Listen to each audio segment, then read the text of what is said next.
Hello friends, this is our project on hypertable databases, and we are the members of three peoples, that me Mujahid Desai, Priyanka Renke and Sushma Bhatkande. This is our project on hypertable databases. First we will know what is the hypertable. Hypertable is a highly performance scalable distributed storage system. First of all, it is open source and it is modeled after the Google's Big Table.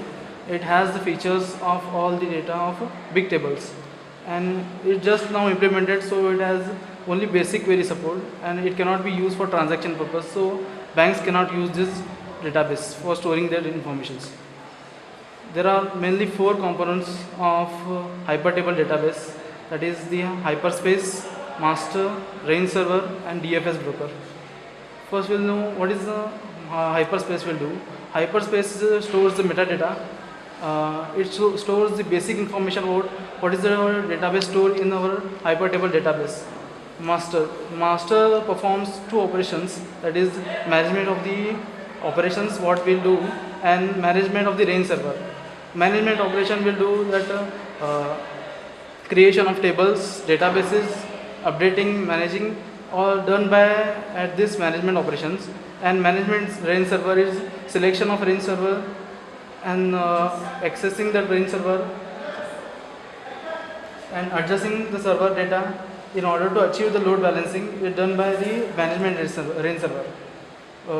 What will the range server do? Range server is provides each service to the node. Means there are the lots of clusters included in the hypertable database. It will provide a service to each node. And we'll see a DFS broker. DFS broker is a distributed file system used to run a hypertable database in any of the file system that is implemented. First we'll see what are the data structure that is used in a hypertable. There are Bloom filters, murmur hash, log structure merge tree, arrays, and in-memory data structure that are cell cache and STL map.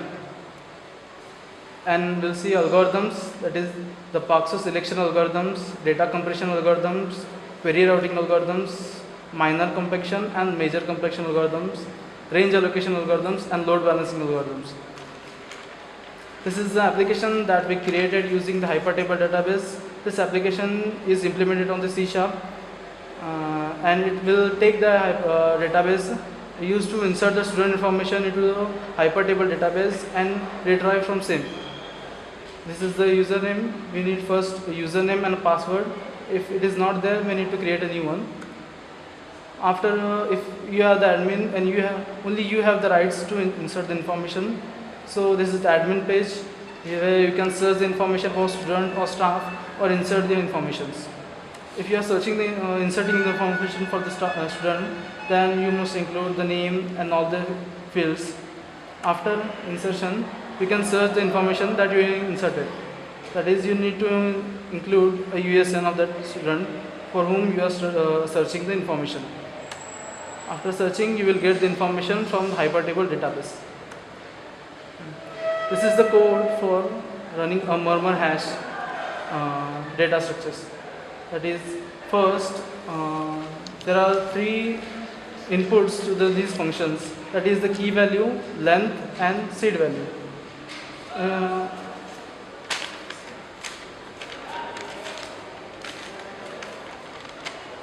First, here M and R are used for mixing constants, and they are initialized with the constant values.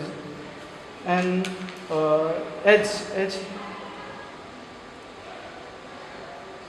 H is our hash value, that is we initialize with some random values for H. If the size of the length that we are providing a key is greater than the 4, then it will enter in the loop and the operation will perform. And if the size is less, then it will not enter and directly come to the switch statement. And finally we return the value of hash, that is our hash value. Basically, hash value is used for indexing purpose. Just like a hash table, a murmur hash will calculate the hash value upon the row value, and it will store that hash value in some table. And when we are accessing the information from the hypertable database, It will calculate a row value into hash value and match the hash value with existing hash values, and if it matches, and directly it jump to that data and not will search for the data. Bloom filters. Bloom filter is a probabilistic data structure. It has a bit set value for every cell that is stored in a hypertable database. So in a Bloom filter, it uses a functions called may contain a key or a key column. Here the key can be anything, a row or a column or what we are including. If that key is not present, and it will return a false because it is a Boolean data structures data type. So it will return a false if a key is not present, and it will not enter into database for searching that key, and directly it will show that key is not present. So read write disk information will be reduced, the time will be take less. So we are using a Bloom filter for that. A log structure merge tree. A log structure merge tree is composed of two or more tree-like components. In the figure you can see that there are two trees, that is a C1 tree and a C0 tree. A C1 tree is a disk is implemented in a disk memory, and C0 is in primary memory, that is a RAM or a cache memory that we are using. C1 new generated log data is stored in this LSM tree, and whenever a system get crashed, that data is remain in this tree data structure, and whenever we want to restore, we can restore from this data structure. There are in-memory data structure that are the STL map and cell cache. STL map is basically used for associating data with some values. It can be data type anything, character, string, integer. We need to associate the values with that data type, so we are using a STL map. STL stands for the standard template library. So it basically implemented in the standard namespace. So we need to include a standard namespace in our program. The syntax is a map, a key value, and a data type. Here is the example of how the STL map will work. A map, string, and a character and grade list. It will associate the character to the string, and whenever we use a grade and a John, and we can associate a B character with a John. So that how it is a STL map will use in our hypertable database. Cell cache. Cell cache is a basically in-memory data structure that is implemented in the primary memory. So whenever a data comes or used in a hypertable, it will directly store in a cell cache, and wherever a query will come, first the query will come and search in a cell cache, and if it not there, then it will come to the secondary memory storage. So the time will be reduced in searching the data in a secondary memory. And, the algorithms that are used in a hypertable. The first algorithm, that is the Paxos selection algorithm. This algorithm is used by the master in the hypertable database. It is used to just select the range server. Which range server should be selected. There are the chunks of 15 to 20 range servers, upon which we need to select one range server, and other will keep as a standby. So the master will select the range server from the Paxos selection algorithm. In this algorithm, master sends the acceptor proposal to each range server. It is in that node, and which range server accepts that acceptor request, it will get selected, and other will kept as a standby. This is data compression algorithm. There are 5 data compression algorithms that are used in the hypertable.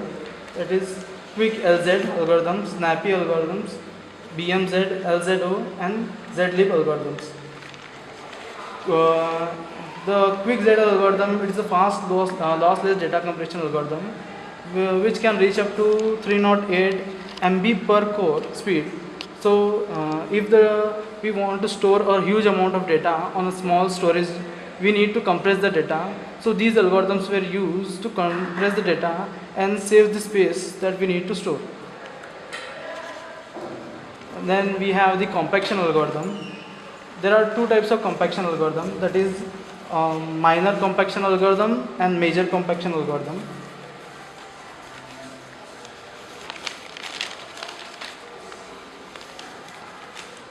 The range server will check a legality of writing data format after the first data on the operation write commit log. That is a minor compaction algorithm. Means that the range server first will not check the legality of the data that we are writing in a hypertable. First, it will commit the first data that are writing, and after that it will check the legality. That is called a minor compaction method. And in major compaction method, the range server combines the cell store file and cell cache into large cell store, that we call as a major compaction algorithm.